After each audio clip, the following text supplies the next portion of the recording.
Would you be good at Rainbow Six if you weren't allowed to shoot anybody? I snuck into the lowest ranks in Rainbow Six, except I wasn't allowed to use my gun. So if I handed over my weapons and only had meleeing as my primary source for killing, what rank would I actually be? You see, with guns, I'm ranked champion, the highest rank in the game, but without them, one-shot headshots and not much health to begin with, it could just be that copper was potentially awaiting my arrival. I was determined that I could make it to gold though, regardless of where I placed, but when I first started out, gold seemed like the furthest thing from possible. 3 and 4, bro. I didn't go positive. Here are the ground rules. I can't use my guns on enemies, but I can use them to shoot any sort of utility or rework the map. This means I can use shotguns to open hatches and rotate holes, and then use my pistol for things like cameras and claymores. I also wasn't allowed to run shields, meaning Clash, Blitz, and Monty were off the table. Lastly, I could use my secondary gadget and operator abilities to get kills too, meaning trap operators like Capcan and Frost were other valid options to explore. While some of these options looked very promising, there was one operator that completely dominated the knife game and saved me from what could have been an eternal elo losing torment. So, originally I was thinking that Cav and Knock would be the best options. Both have quieter movement, with Cav having the added interrogation ability, and then Knock having grenades to rack up some extra kills there too. Off the start I wanted to test these two out, and at first I was feeling very good. Guys, good start, first game. Big Intero chat. Woo!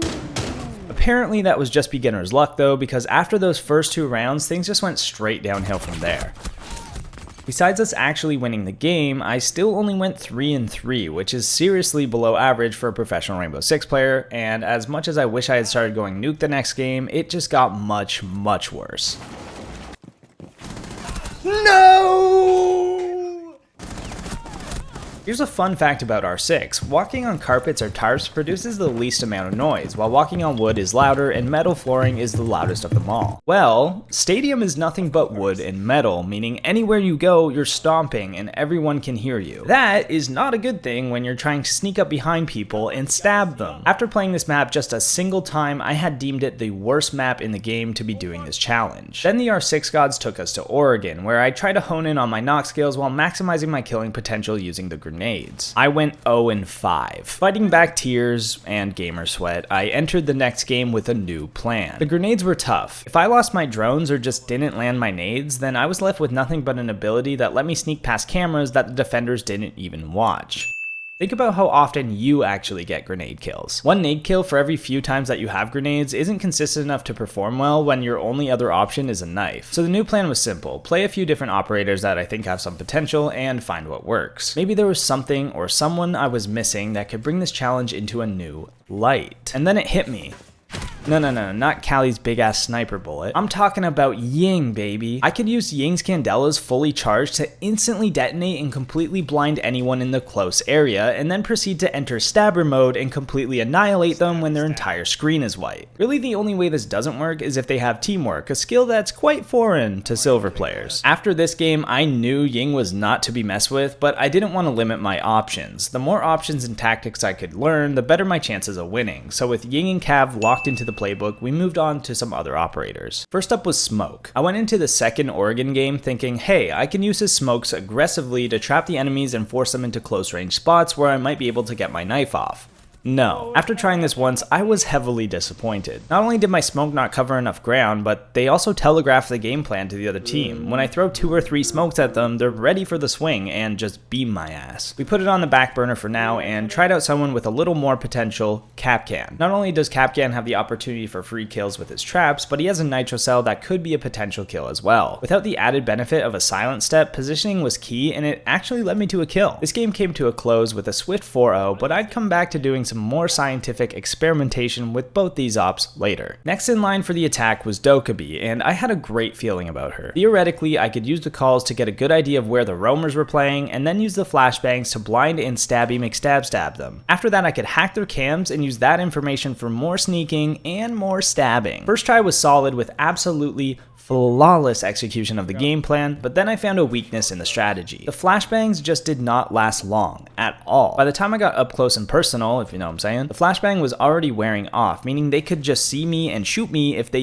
just didn't want to get killed and die. They didn't even have to shoot me actually, they literally started taking pages out of my book. Being down 1-3, I had to bring the cab back out to at least have a chance of winning, which is when my first major blunder occurred. I shot him. No! Dead. And it was all for nothing because we lost the game again. I was utterly hopeless at this point, a complete failure on a total low with a measly 29% win rate and a 0.6 KD. Was this the point where I call it quits and confirm it a failure, or was this the moment where I turn the table, reinvent the wheel, and become a goddamn knifing prodigy? I wasn't done yet, and at the same moment of utter failure, I made the most brilliant decision of my stabbing career. I changed my name from Stabby Stab to I Shoot Gun. That'll trick them. I shoot gun. You know, they're gonna think I shoot gun. Knowing my plan was flawless and that my game plan could no longer be read by the enemy, I queued up again and got ready to double down on stabber mode. And then I got stabbed. Again. The results were unfortunate, but I started seeing the progress in my gameplay. I started trying out the smoke again, which only confirmed that his toxic babes were not strong enough to get the job done consistently, and hopping back on the Ying train only brought positive results. I could tell that my positioning was improving, and so was I. After a much needed win on Oregon, we went to Clubhouse for the first time, a map I was weary of at first. An inspirational first round set the pace though, and I focused on replicating that throughout the match.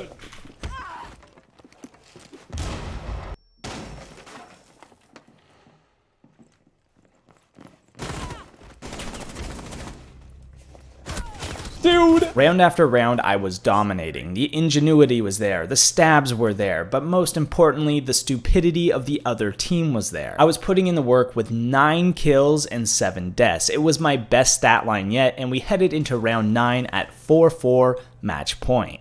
And my teammates all died, leaving me in a 1v3 situation with nothing but a knife and a C4 to try and win the game.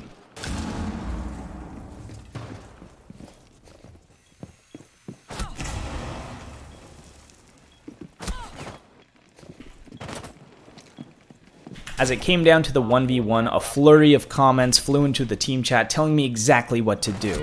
That I didn't even notice until editing this back, but I thought it was funny. All I knew was that it all came down to these last 40 seconds.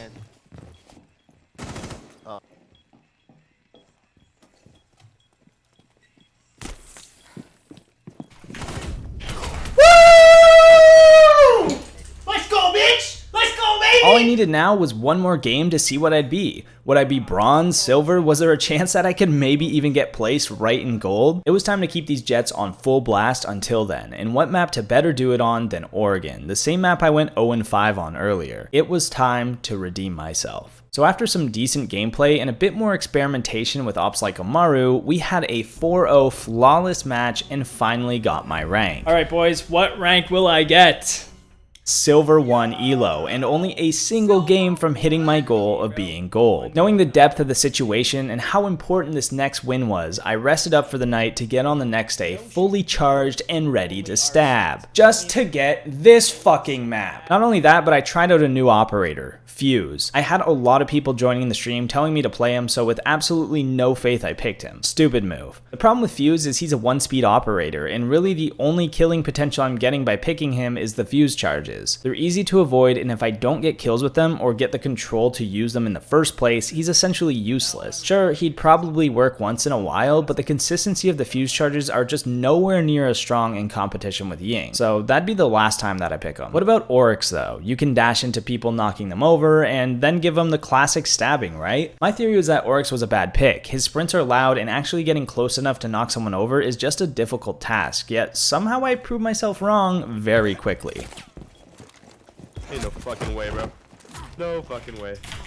1 op 4 remaining. I didn't win the round, but it really showed off the stabbing potential that Oryx brought to the table, and if I played it a little better, I may have even won that clutch. Unfortunately, through all my efforts that game, it just wasn't enough to win the match. This day started really rough. We just kept losing, and losing, and losing. Even when I felt like I was playing really well and pulling off great plays, we just kept losing. I felt like I was better, but somehow my elo still got worse. I even dropped all the way down to silver 5, with bronze lurking ever so close. So what was the answer to this new challenge that I faced? In my mind, I simply had to be better. I had to carry harder, and I had to become a whole new beast, all without being able to shoot the enemy team. It was time to only play the best operators for the job, fully invest, fully focus up, and start creating the win instead of just hoping for it. And that's when I got to play Canal for the first time.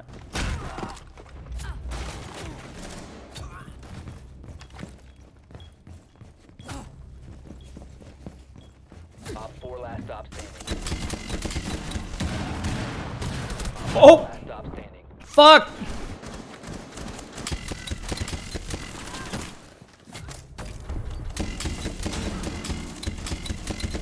Bro, I can't see shit. Fucking Amaru's flashbanging me, man. Amaru, you're so dumb!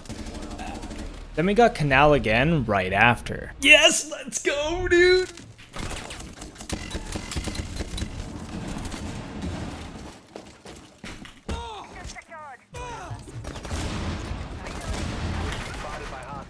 And I will admit, I did sneak in a kill with my gun, but like, look at this guy. He was straight up on the roof with a minute left. Don't be this guy. Eventually, through Capcan traps and Ying Candelas, I had climbed my way back to Silver 1 and was one game away from becoming Gold without shooting the enemies. And then my game bugged out and I wasn't able to queue anymore, which is why I got on 2 days later to play a single rank game. If I lost, and I was done, doomed to Silver Elo. But if I won, I would finally get Gold. And what better map to do it on than Favela, a close quarters map, the home of Cav, and a map with a lot of stabbing potential. The other team banned Cav, but luckily I had a backup option, Oryx. The effort I put in before to make sure I had other options had paid off as my main operator just got clapped out of the game. I don't want to narrate over this match too much, so I'll just let it play out and allow you to fully savor the beauty of this final game.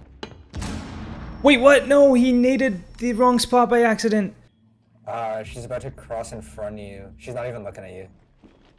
She is now. Oh goddamn.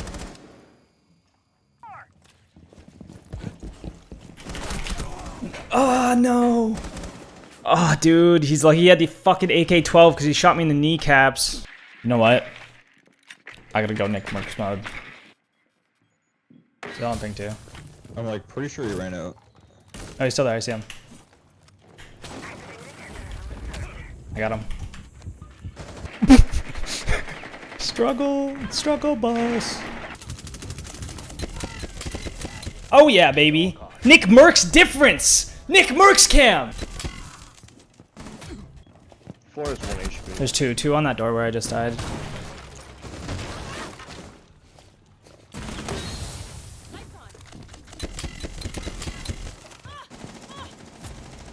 You must recover the diffuser.